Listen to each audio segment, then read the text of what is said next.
Welcome, everyone. We'll be starting in just a few minutes.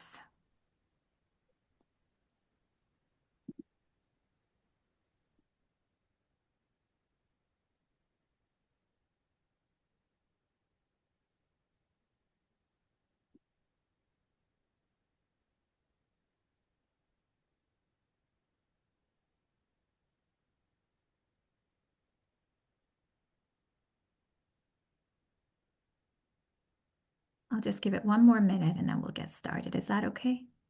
Sounds great. Because I see that we're still getting participants joining us as we speak.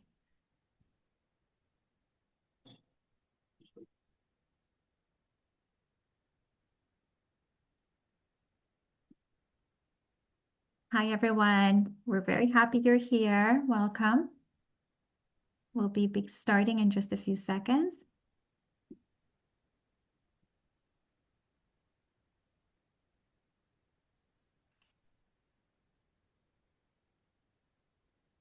All right, so let's go ahead and start. And I see you're all trickling in still, but we are at time, so we'll go ahead and get started.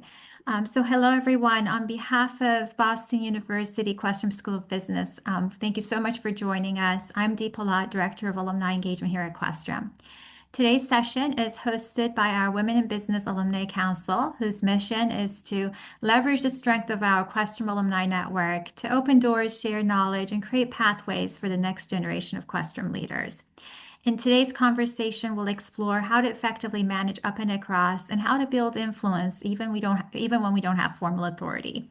Drawing from the thoughtful questions that all of you have submitted in advance, we'll touch on a number of timely themes, including working effectively with managers and senior leaders, navigating different leadership styles, showing up with confidence and making sure our voice is heard, gaining visibility beyond our performance alone, and navigating organizational dynamics and workplace politics.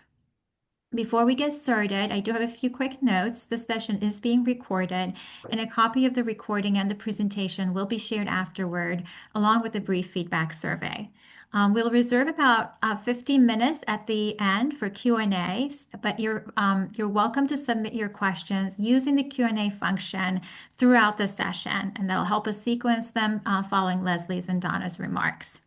It's now my pleasure to introduce our speakers for today's conversation. So joining us are Questrom alumni Leslie Griffin and Donna Moy.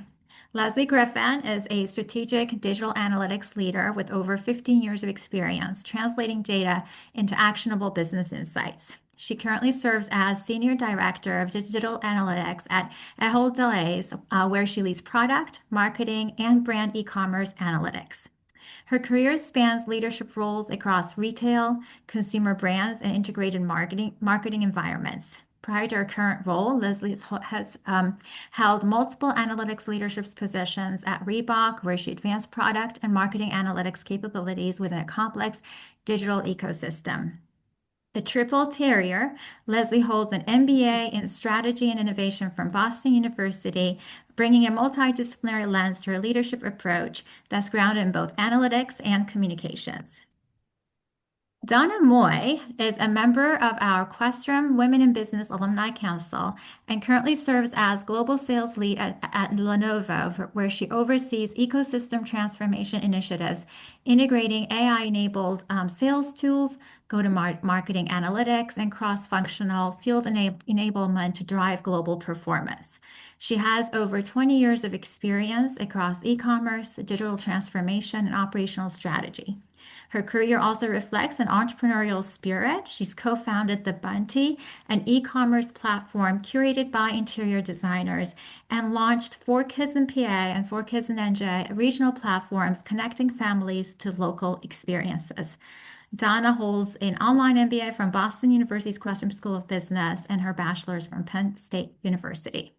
So with that, I will kill my video and turn it over to you, Leslie. Amazing. Thank you so much. What intros? Donna also loved learning about your background as well, even though we've chatted and prepared. I don't know if I I get the full breadth of your background. I know this is just the beginning of our relationship, right, Leslie? There'll be more. There'll be little nuggets along the way. Amazing. So what Donna and I have planned for everyone today is I'm going to run through deck, a quick deck overview to provide a little bit of definition, framing, etc. And then we're going to jump into a chat to really dig into more nuances around managing up and across. Donna, anything you want to say before kicking off to the deck? No, that's perfect. I'm really looking forward to our fireside chat. Beautiful. All right, let me share. I'm so used to sharing on Teams that I from the beginning. All right. You can see my screen okay? That's That's good. perfect. Thank you.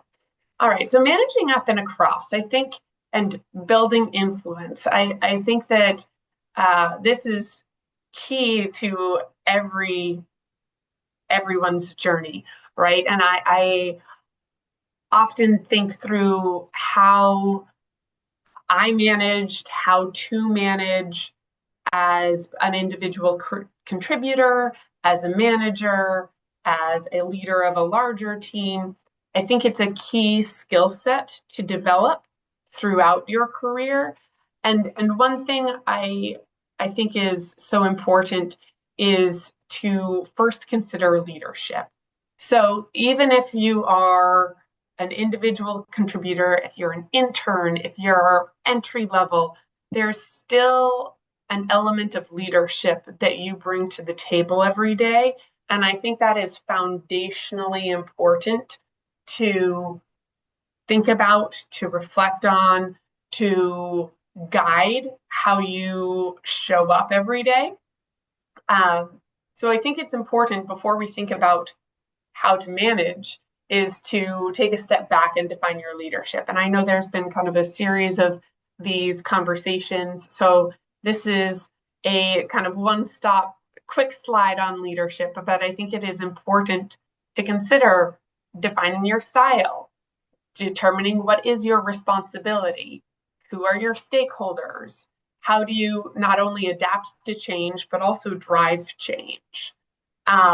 What are your focus areas? And so when you're entering into negotiation, what do you want to hold on to? What can you concede in the spirit of partnership? Determine how to grow together with your stakeholders. And I think most importantly, to enable yourself to grow, ensure you're getting feedback, right? I think feedback is so key to be able to self-reflect, right? So you don't know how you come across. That's only someone who works with you.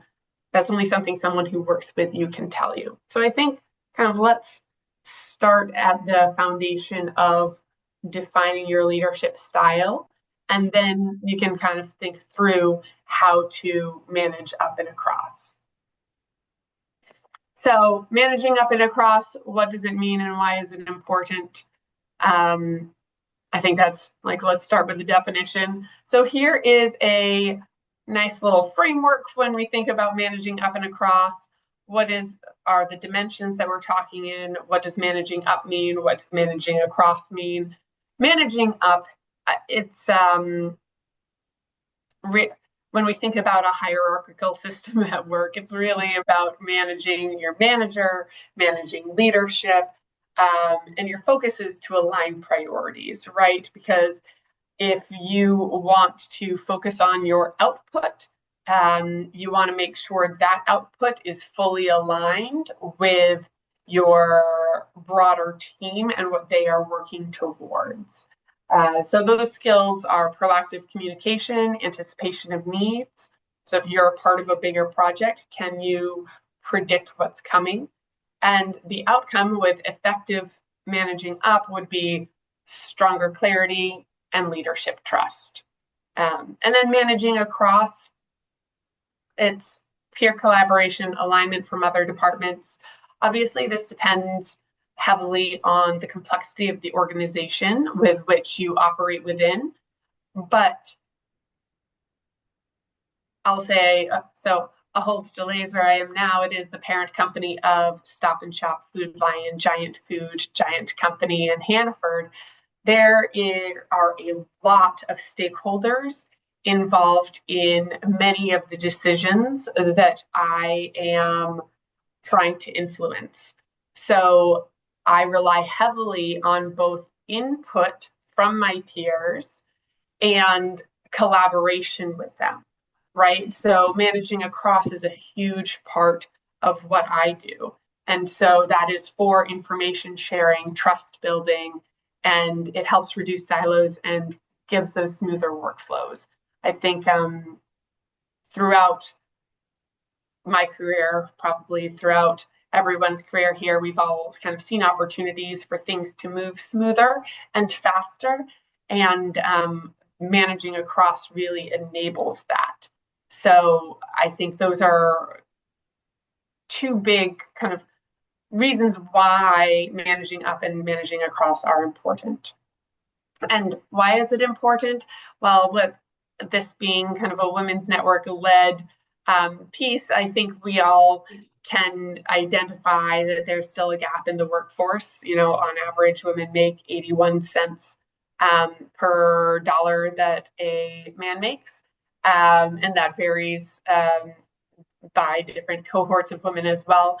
And when we think about managing up, women are almost half of the workforce, but only 30% of C-suites, 35% of vice presidents. So as a larger group of women, there is a lot of managing up that we need to do, you know, in the spirit of kind of rising the ranks and getting up as well. So here is the slide which I kind of outline a few ideas on people and process to effectively manage up and across. So I think from a people perspective, it's about building allies, building advocates. So allies are, and I think it's important, you don't just build allies by, making friends with people, right? You can build allies and advocates by understanding their concerns, what are their priorities, and how you can work together on something. You build advocates by delivering what you commit to, by doing good work, by showing up when you said you would. So one big kind of theme of this year within my broader organization is being able to commit to what you can deliver and then deliver what you commit to. So it really not over promising and under delivering, but really committing. And that's, I think, one really good way to build advocates is to show up. And I think another people aspect is ensuring that you take the spotlight. One thing that's worked for me in the past is getting involved in an ERG I was passionate about, an employee resource group. I think that is a great way to take the spotlight in other areas of work. It will help people get to know you throughout the organization. It can give you a leadership opportunity that you wouldn't otherwise get. And then if there are larger meetings that you have the opportunity to present, the more you're able to showcase the work you do, the more people will get to know you and get comfortable with the work that you're doing. Those are great ways to build your presence throughout an organization to make it easier to then manage up and across. Process, I think this first piece is likely the most important. Pre-mortems ahead of meetings and presentation. This really capitalizes on the idea that you need to do the work before the meeting even starts. So that is talking to your stakeholders, ensuring that their processes, concerns, um, resource limitations, everything like that are taken into account before you present a big idea, because you want them in that meeting with you to be able to advocate for the idea that you're presenting, right? So I think a lot of this process piece involves ensuring that everyone who is important to the idea, the project that you're driving forward, isn't necessarily on board, but you've addressed, you know, their concerns, right? The only way to get to know their concerns are to meet with them beforehand, and that you are aware of them. That you are aware of them and that you've kind of taken them into consideration. I think no, it's tough to be confronted with a big idea on the spot in a meeting and be asked for feedback. So the more you can pepper ideas ahead of a meeting, the better it will be received at a larger presentation.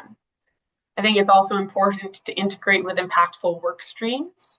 If you are integrated into something with a kind of large presence throughout your organization, you will be more likely to be recognized and to be able to kind of build that authority within your organization.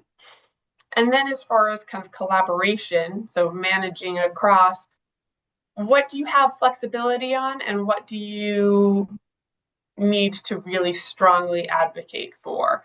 You know, kind of pick your fight. And I think if you have two things, one which you can negotiate on and one which doesn't have flexibility, that gives you more bargaining power in managing up, managing across.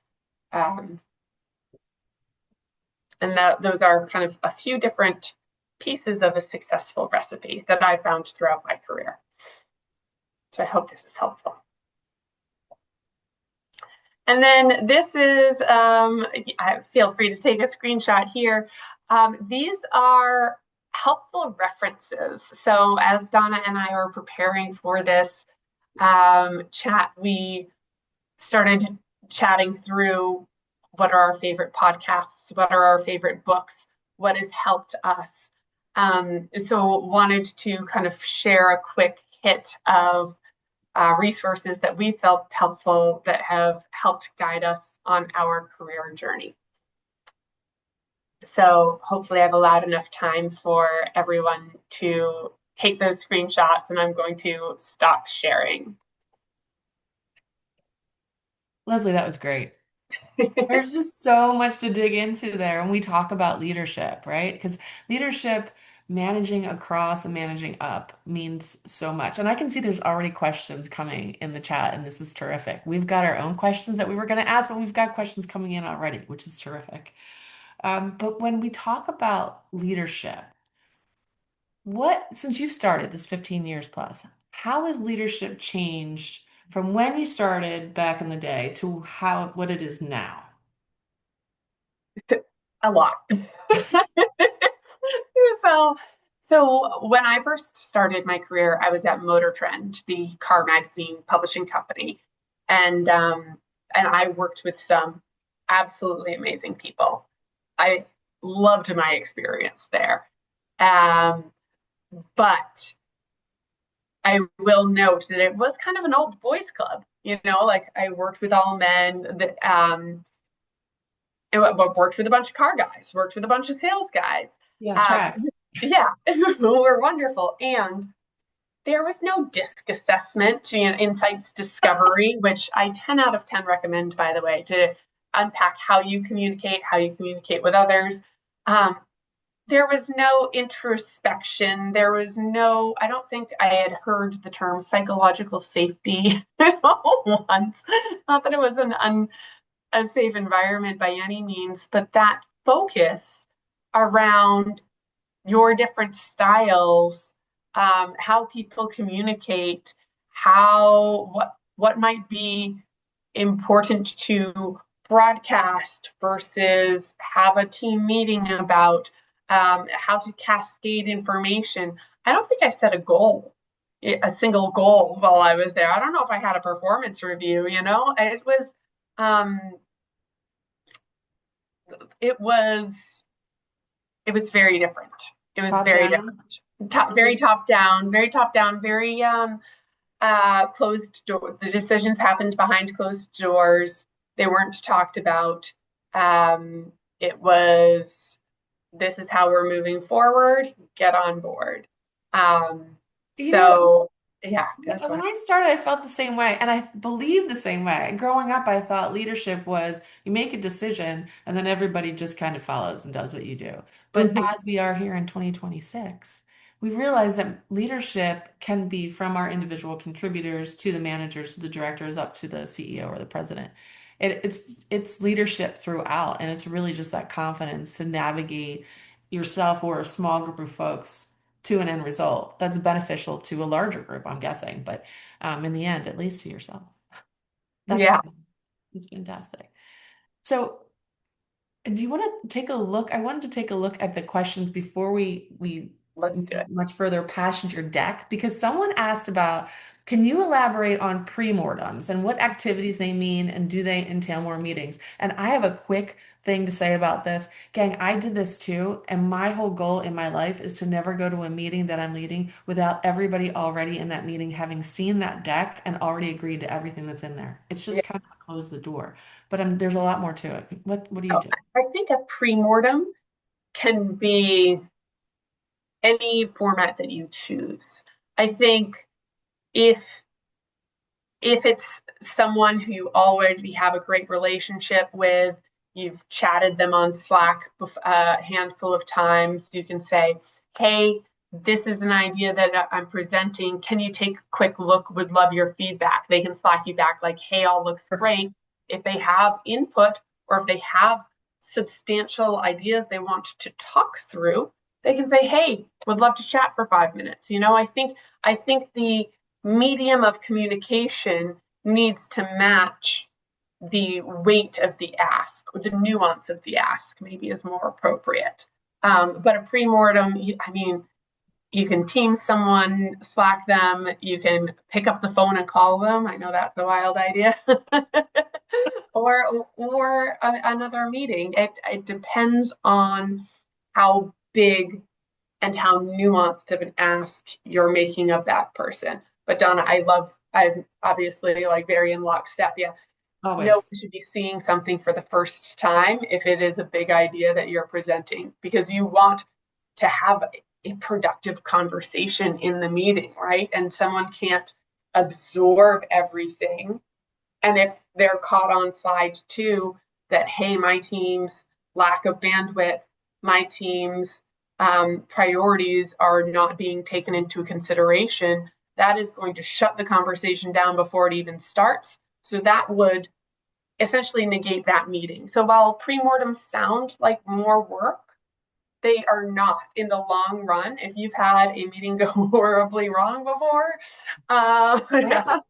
uh, you know that that takes a lot longer Yeah. than getting everyone on board before the big meeting actually Yeah, the starts. aftermath. It's like you either do the pre-mortem or you contend with the aftermath of having not done that pre-mortem work.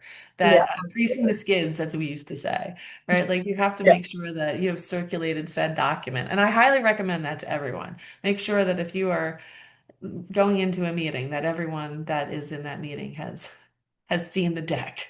yes. I have done the opposite, Oh, and it was not, it's too long, maybe next time. yeah. Um, there's another one on here from your slide. So can you elaborate on the point of managed flexibility or pick your own battles with more examples? That's a great question. That is a great question. Um,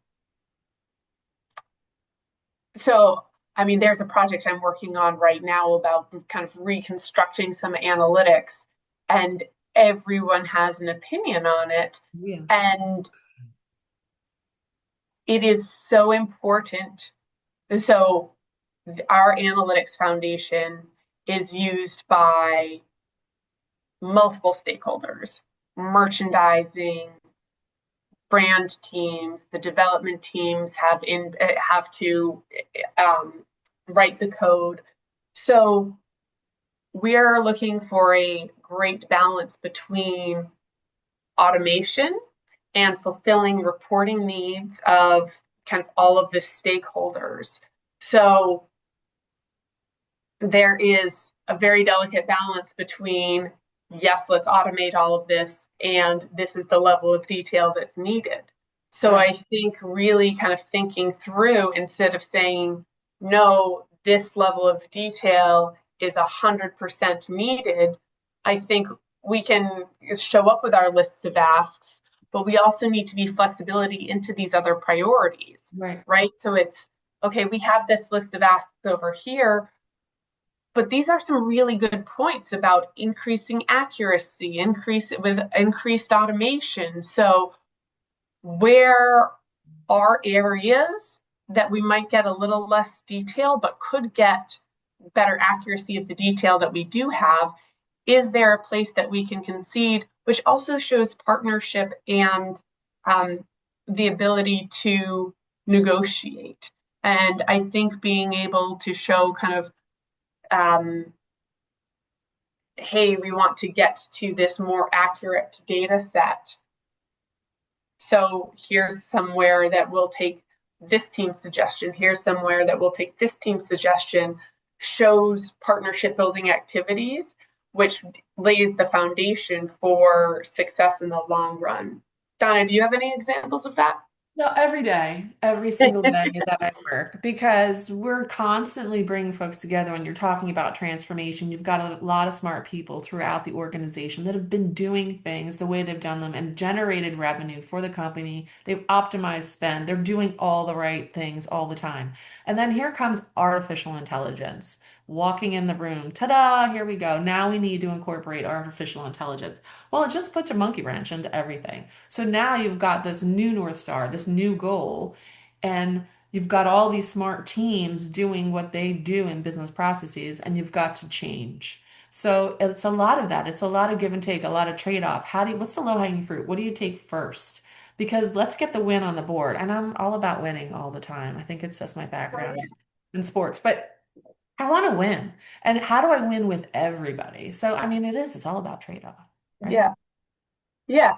I want to It's being outcome driven. So if you can get that a successful outcome with kind of everyone on board, that Right, is right. a And huge win. that's where that pre-mortem comes in too, right? Because that doesn't happen easily. That's a lot of side conversations, a lot of those Teams messages, let me text you, rarely a phone call, but mostly Teams meetings with the camera turned off, Right. right?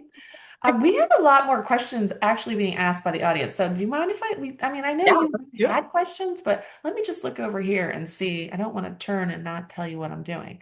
Penny asked this. I'm currently an individual contributor, but being recognized by the COO. Way to go, Penny. Nice. And being invited to meet monthly after presenting industry insights signals that it signals that my perspective is valued at the executive level, and I would agree. If you are getting that kind of attention by the COO, then you are going the right way. In these sessions, I want to continue sharing strategic ideas while also opening the door to discuss my own career growth. Oh, okay. My goal is to understand how I can expand my impact, take on broader responsibilities, and position myself for the next step in my career, which is very smart, well thought out, being strategic while you've got that time with those eyeballs with the person that's already identified you as somebody that is, the future of the company. What do you think, Leslie? So I don't know how many kind of steps and levels might be between you and the COO or how good of a relationship you have with them. But I would first start with your manager. I would say, is there a individual development plan process? If not, bring that up. Like, hey, my work is clearly valued. How do I get more scale? How can I take on more responsibility? Maybe not more responsibility if you're already meeting with the CEO monthly, but I think an individual development plan signals to your manager that you want that next step in your career, I mean, I would blatantly say, hey, I want to grow my career here. I see there's a lot of opportunity. Can I develop an individual development plan? I would love your feedback on this to be able to grow my career here effectively, efficiently, with the right focus area. So that would be my step one, right? I think having an individual development plan lays goals out on paper. Your manager can sign off on it, and then you can talk. You can get down your elevator pitch for where you are, what you want to work on, your steps to get there. And then if you're meeting with the COO monthly or frequently, you can slide that in, right? Like Yeah. get that together. So I would say awesome work Well done. and go about like lean into a process that exists to be able to really kind of proactively develop your career. I I totally don't know, agree. Donna, what do you think? I totally agree. And I think also what you're signaling is coachability. You're teaming, but you're also coachable, meaning that you're willing to accept feedback because that's something that's really critical in today's environment, right? In the organizations, especially the large matrix organizations where we live, is that you need to be able to accept feedback from others and grow from that. Because nowadays, feedback is not a bad thing. Feedback is a gift. Feedback is somebody trusts you enough to tell you, "Hey, by the way, this is the guide. This is where to go. This is how to do it." It's like a secret. Whereas in the past, I feel like feedback was almost punitive. Like when I started, it was definitely punitive, believe me. But now it's a gift. And I think that you're absolutely right, Leslie. Yeah, my manager now and my manager previously, I feel like I've been able to grow under their guidance because they are both so good at giving feedback. And so I think that's one thing that has, you know, kept me in roles is Uh-huh. the ability to receive that feedback and to develop a relationship with my manager and like that psychological safety, that trust, that that perspective that feedback is a gift. And I think kind of finding someone to give you feedback is an unlock. Yeah. And so if the COO knows, Penny, that you are going to your manager and you're also developing this IDP, this individual plan, then and you're signaling the fact that you're coachable and you're following through. These are all very positive steps and they're things that other people will see. So, Mhm. and again, well done. That's really great. And Yeah, we have a lot more questions. And so I don't, here we let's go. keep it going. Um, Gabrielle, could you please, this is a good one too. Could you please elaborate on DISC assessment? Because by the way, I didn't know what that was for so long when I first started my career. But so could you please elaborate on DISC assessment and how would you go about recommending an exercise like this to a supervisor or team leader? Oh, that second part's harder, Yeah. but the first part's easy. Okay. I've done a DISC assessment a few times. It's called Insights Discovery. I think if you go to insightsdiscovery.com, don't quote me, you might want to Google it, don't quote me on the Let us URL. know in the chat. Um, and essentially, it is this comprehensive survey that unpacks how you would respond in different situations to determine it's essentially how you communicate and how you like to be communicated with.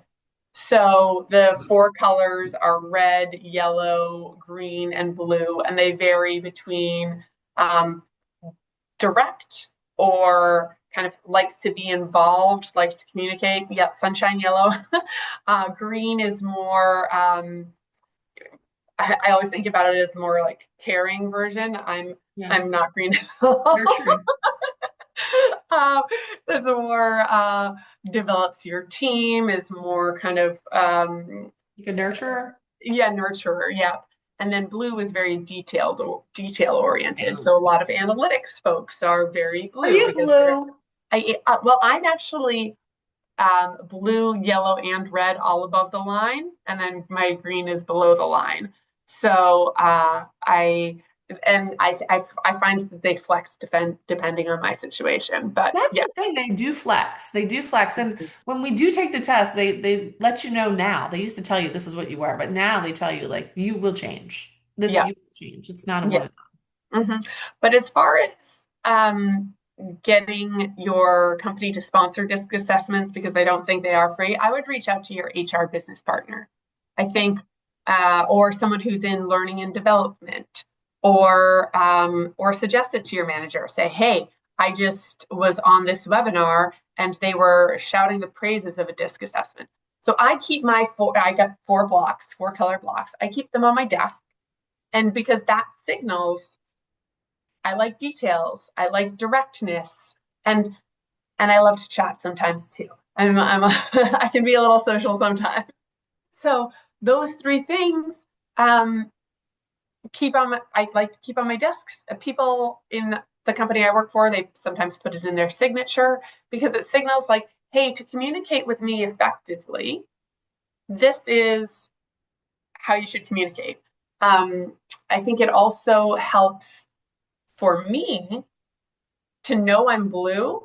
Like, Leslie, don't get lost in the details. Not Mm. everyone cares all the time. Sometimes you need to up level it, make it brief for this person, make it how it would impact this person's team for person X. So it just adds a layer of perspective on communication, which I think is really important. Oh, and I see that Dee put it in the chat. Oh, Something about disc assessment. So refer there, and I'm sure there'll be more when we send out the yeah. video, the recording. I couldn't think of the word. Yes. What is this that we're doing? Perfect. Here's another one, and this one's a tough one. This is anonymous person, and I totally get why. Tips in managing a manager who's completely disengaged in working with women. Uh, Never steps across the line, which is important to note, but offers zero support. And I'm celebrated in every department but my own. And I want to say this, like you are not alone. This happens to a ton of people, and it's not about you, it's about that individual person. And reminding yourself that on the daily is hard, but write yourself a note. Like Leslie has her discs out, you put notes everywhere to remind yourself because that's a hard hmm moment. You know what? Yeah. What are your tips? Like, do you have any tips Tips on in that? managing a manager. Just managing somebody who's completely disengaged and working with women. That's tough. I think I think I would be very direct on what you need from this manager. You know, so I'm you're I think this person is talking about managing their manager who's very disengaged. Hmm. I think Maybe a I, conversation. Do you think it like a direct conversation about this is how you make me feel, one of those? Or I would first think about the data? empirical stats you can gather, right? So is this manager meeting with you less than they're meeting with their other directs? Oh, good point. Is this manager treating you differently than, right? So because I think addressing the facts might be the best way in instead of making it um, Emotional, more. emotional, Yeah. exactly. Like, hey, I've noticed we don't have one-on-ones as often as you do with someone else. Hey, I notice that this person on your team was given the opportunity to spotlight. I would like to do that as well. So I would almost address the facts, gather the facts, involve HR as necessary, because I think, but like first can gather the facts, Right. right? Like figure out how this is happening. And Right. then also like He might the not know. The yeah, manager might not yeah, know. I mean, yeah. assume positive intent always. Right? When you hmm go into anything, but that's a tough one, right? Because, and not to say that this isn't happening, but if you had to reset, assume the positive intent, gather the facts, then deal directly. It sounds like hmm the path that we're suggesting. Yeah. Donna, do you have any other? No, that's a tough one. Like, and at hmm my stage in my career, I would probably handle it differently than than someone else. But here's Yeah. another one. This is something probably a lot of people have. When managing up, not a lot of people, I think women in particular, when managing up, I struggle with sharing my ideas and taking the spotlight. Do you have any recommendations? And I know both of us could spew on this for hours, but what do you think? Like struggling with, Sharing ideas, I think sharing ideas when you have a one-on-one with your manager, say, hey, I have an agenda to cover. Like be a little proactive and say, teams them beforehand, Slack them beforehand, say, hey, on our next one-on-one, here are good some idea. here are some things I want to cover. I think whenever I'm nervous about bringing something up to my manager or floating an idea, because some aren't kind of guaranteed for success, and you don't want to be so rejected. But if I give her the heads up and kind of put it in Slack and say like, hey, this is what I'm thinking about, then that sets the stage. So you don't Mm, need she has a little bit of time to think through it. I'm also committed right. to myself to bring it up. I have to. Um, and I think the part of the lobbing the idea across for the first time, that's gone. So you can kind of set the stage a little bit. It's like having your own kind of pre-work. I love that. Because yeah, the pre-work is important and it gives you more confidence to Mm-hmm. be able to open your mouth and say, this is what my idea is. And I Mm-hmm. think, this other thing, which this is probably a little bit more introspective, but everybody feels that way. I feel that way, and I've been doing this a long time. So I feel that way. I do. There's sometimes I'm like, oh my gosh, I don't know if I should say this. And I know I'm right. And I know the audience, or I know this is a great idea, but they haven't thought of it, or we all go through this. And I would say, grin and bear it and give it a shot, right? Like, you don't have to do it all the time, but do it little by little, and just be aware enough that every time you open your mouth and you share your idea, even if people say, no, it's not a good idea, you've learned something. And Mm-hmm. have that give that opportunity to yourself to learn, to grow, and to be humble. Because I think people like it when they meet humble people also. That's something to talk about as far as leaders go, because people like to know there's direction on the North Star, but they also like to follow people that aren't perfect. Yeah, I agree. But I yeah, love that. I think give a drop a little hint at the idea ahead of time in a chat that holds you accountable, right? Yes. Yes. And taking the spotlight also, I want to address number two. Yeah. Do it in small settings first. Good Do it idea. in a small setting, get some feedback, say like, hey, I was thinking that I really want to present our recent work at our next all company meeting. In our department meeting, I want to run it by, I want to get the feedback, like start small Yeah. and build, right? And also with the like I was co-lead of the women's network over at Reebok, and that gave me a lot of opportunity for spotlight in the most positive, warm environment ever. That's great. So, if you can find environments where you will be lifted up and supported to start to take the spotlight, do that too. Oh, that's such a great idea. Practice where it's safe and practice where you know people are going to lift you up. That's such a great idea. I love that. I love that. Well, we've got more questions. Let's keep going. I Be love this. honest, like I didn't think we were going to get this many questions live. So this is terrific. So we've got one from Brady, and Brady's the owner and founder of a systems consulting firm that centers on how to promote accessibility and understanding and increase organizational productivity. And he's wondering from the perspective of an organization what some things I can do to intentionally design my firm around these principles. So I guess it's like intentionally designing the firm around, I guess, these organizational productivity and leadership principles. It's hard. Like, oh, he's in educational leadership, he says at the end. Okay. That's a big, big nugget. That is. Brady, that might be like a whole other lunch and learn, but Yeah. I don't know. What do you think? Like when you're designing a firm, I think you start with guiding principles, right? Yeah, I think that's absolutely the kind of leadership ethos, the firm ethos, and I think it's kind of to your point, Donna, this isn't super germane to managing up and across, so I'm No. not kind of quite prepared to answer all Yeah, of I'll that. move. Brady, let's chat offline. Sorry about that, Leslie. Like, I didn't realize until I got all the way in there. I was like, oh, this isn't right. Um, let's see. Oh, okay. So this is a good question. Okay. And so this is just calling us out, Leslie. This is literally calling you and I out, saying, okay, what about completely dysfunctional workplaces? The questions you answer so far make it seem like workplaces tend to function well and make sense. And there's so many personalities and biases involved. And you are so right, Anonymous. You're 100% right. Yeah. So what about completely dysfunctional workplaces? Well, I think that's the whole point about manage, like that you need to manage across and up is that, and how to share your idea. Just because the workplace is dysfunctional doesn't mean your methodologies need to be.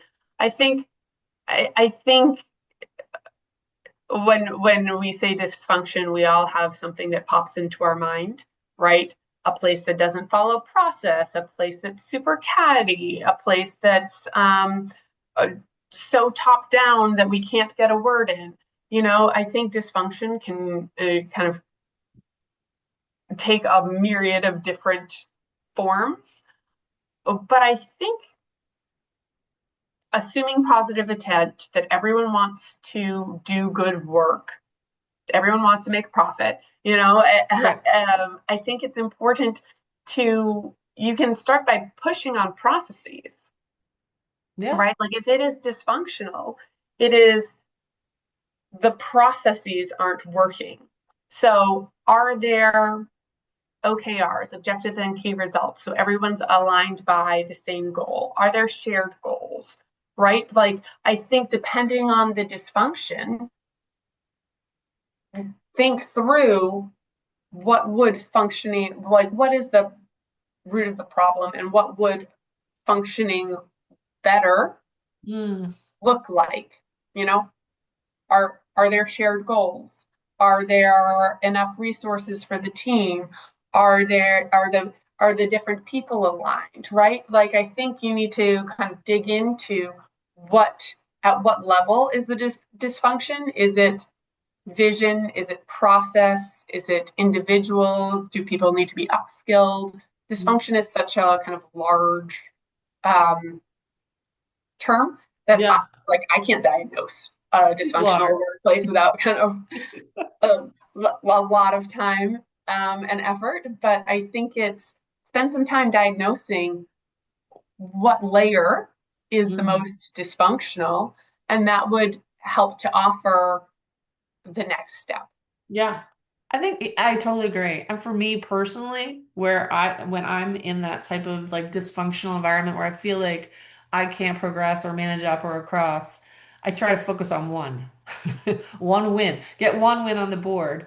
And it usually looks like that conversation where I assume the positive intent, I take all emotion out of it. And I assume that the first time I have that conversation is just not going to go well. I'll stick to the facts and we'll try to come up with a goal where we can win together. But if it doesn't work, I'm okay with that. I almost expect it. I put a little time in between the next time I go back and I'll Mhm. give it another shot because now I've built a little bit of credibility too. And if I was affable and fun in the first conversation, they're willing to have me in the second one.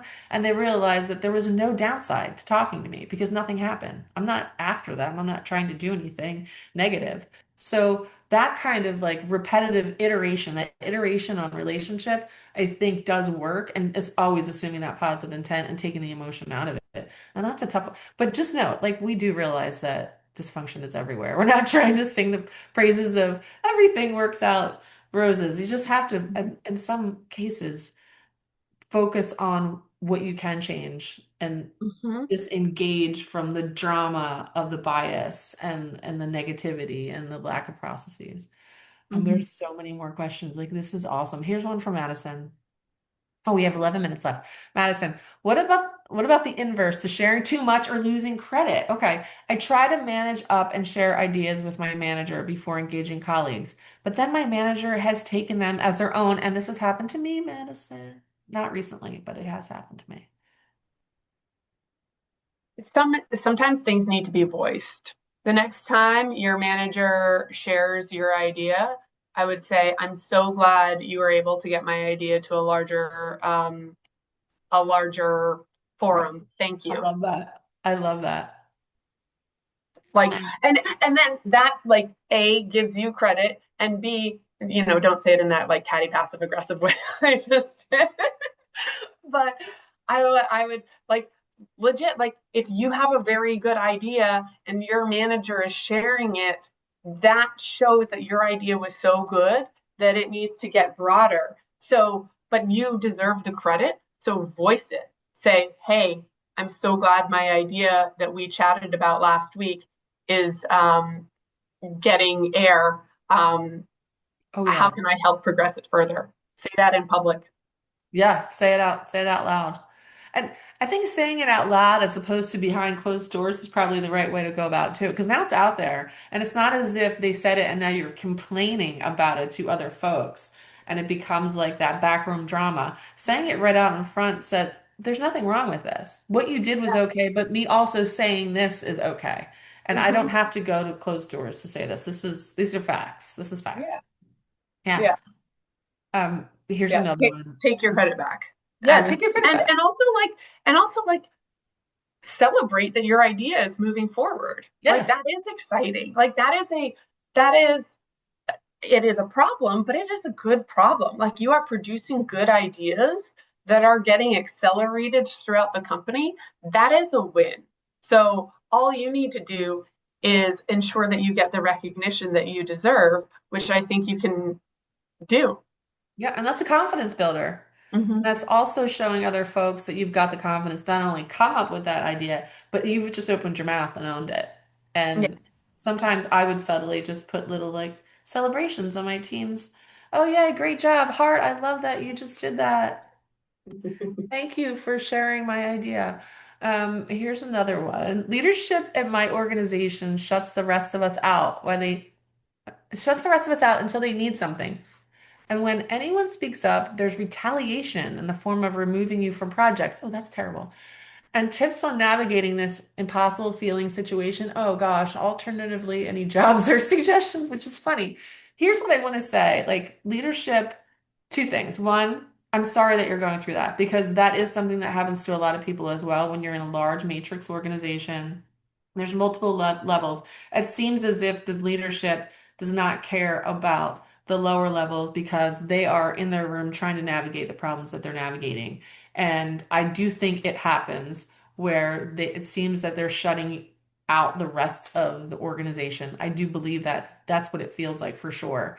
Um, the removal of projects because when you speak up is just something that Leslie and I obviously are not condoning, right? Like you No. should speak up, you should open your mouth.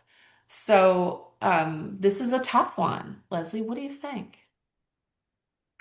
Anything that involves retaliation, I would involve HR. I think that is a violation of like it is yeah, it is absolutely not an okay way to progress any team forward. And anything that involves a retaliatory nature, I Yeah, think flagging to an HR business partner is important. yeah. And Um, what they'll do like is they'll walk you I through feel it. like that sometimes sounds extreme, involve HR, but I think for this case, like this is not okay behavior. Yeah. And probably what you want to do before you go to HR is document, right? Mhm. Document, Yes. document, document. So, and it'll take you through the crisis or through the journey of what you've just gone through from soup to nuts, and it'll put it on paper for yourself, which will be cathartic, but they'll also give you um someone in your corner that you can talk to and reflect upon and then see if there's next steps they can go with next steps. But that's again not and I don't think that's just about women for sure. That's not something that's only women issue. Like that's across the board that happens quite a bit. And I don't think it's personal. I think that it's the way these organizations are structured and the way problems emerge from the Mhm. top down, just having Yeah. seen Yeah, and if there are multiple people this has happened to, and you have a good relationship with one of them, you can flag it to them and say like, "Hey, this happened to you as well, I noticed. What should we do about it?" And kind of open the door there to say like, is there something that kind of a broader movement that we could make, both documenting, both going to HR or something like that. Yeah, I mean, that's just a tough one, and I'm sorry. Mhm. And But the BU Alumni Network is wonderful oh yeah, that's for one job way to go. searching. That's Um, right. Terriers are everywhere. Get a So, mentor yeah. So from definitely BU. networking. I think LinkedIn, reaching out to people on at BU saying, "Hey, would love to hear about your career, grab coffee," something like that, is a great way to network. So definitely leverage. Thank you, Dee, for putting that in the chat. Yep. Definitely leverage the network that we have here. I think we probably have time for one more, depending on how much you and I blab. But Chat. here's another anonymous one. So I'm still fairly new in my position, less than a year, and I recognize building trust, managing up and across, implementing ideas, it all takes time. Mhm. And change can be super scary for people. How do you protect your energy and mental health while you're working to slowly build that trust, the momentum and interest? Like, oh, that's such a great question for everyone. Mental health. Yes. Um, that's that's a tough one. It is. And I think it's important. So I have a few ideas, but I think, everyone has their kind of own way to protect their mental health, Mm. right? Whether it's through a meditation practice, through yoga, anything like that. But I think when we're talking about progress, journaling really helps. Oh, right. So then you can look back and see how far you've come, right? So things do take time, and you are exactly where you're supposed to be right now. And that is hard to remember sometimes, hard to believe in sometimes, but you are exactly where you're supposed to be, and you are making progress every day. And I think it's important to document it so you can see your progress. I love that. I think journaling is one of the best things you can do for yourself. My kids do it. It's just something that if when you practice, you get your feelings out. It's cathartic, but also you do see your growth, and you can just give yourself a little bit of time, a little bit of grace, right? To grow and to learn. This is a journey. This is a very long journey. This is not a quick fix. It's not quick wins. You're putting wins on the board, but it's for a long time. So you're building. I think it's so important to make goals. The SMART goal kind of Oh, structure right. is one thing, but a couple of years ago, maybe I heard about FAST goals, and the F is for frequently discussed. And I think that is so important versus like instead of setting goals in January for 2026 and then like dusting them off January 2027, the frequently discussed helps you see like, did I chunk this out correctly? Do I need to pivot? Am I making progress against this?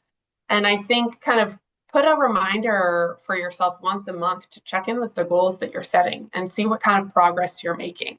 I think this stuff does take time. It should take time. It is hard. Um, and it is a worthwhile endeavor. Yeah, I literally just wrote that down, the fast goals, so I could look it up when this is over. You there, Dee? Fantastic. Are you able to hear me? Yep, there you go. Okay, fantastic. I see that we're almost at time. I just wanted to thank you both so much for such a thoughtful and engaging and a practical conversation. I think we can go for another hour with the questions that we've been receiving. And I see that we still have a couple of questions. You're all welcome to reach out to Donna and Leslie, following this workshop, in case you have additional questions. We are so happy that you were all able to join us. I have so many key takeaways about the importance of aligning priorities with leadership, about building through consistent delivery and follow through, seeking input early to strengthen our ideas and gain alignment. I love the whole conversation around the DISC assessment and the individual development plan, and the importance of sort of clearly outlining where we are and where we want to go, and outlining the steps to get there. Um, Oh my gosh, I'm just looking at my notes here, and there are many. So thank you so much. Just as a quick reminder, we will be sharing a brief post-event survey along with the recording, and your feedback is incredibly valuable in helping us shape our future programming. So we truly appreciate if you can take a moment to complete it. We also hope that you'll join us for our next session on April 29th, where we'll explore how to turn ChatGPT into our AI-powered work and personal assistant, which is another especially timely and practical conversation. And then looking ahead, do stay tuned for our upcoming summer series, where we'll dive into topics such as building healthy habits that strengthen resilience in today's evolving job market, and how to be assertive without being perceived as aggressive. So those are things that are coming up soon. And if you'd like to revisit today's session, explore past conversations, I did drop a Linktree link in the chat. All of our information on our programming, upcoming events, links to our community on LinkedIn, all of it, all of them are there. And on that note, thank you again for being part of our amazing Questrom community. And we wish you a wonderful rest of your day. And Leslie and Donna, thank you again for this fantastic session. Thank you both. And thank you for all of our participants who asked those great questions. Really appreciate it. Fantastic. Yeah, thank you. Have a great day. Wonderful. Bye, everyone.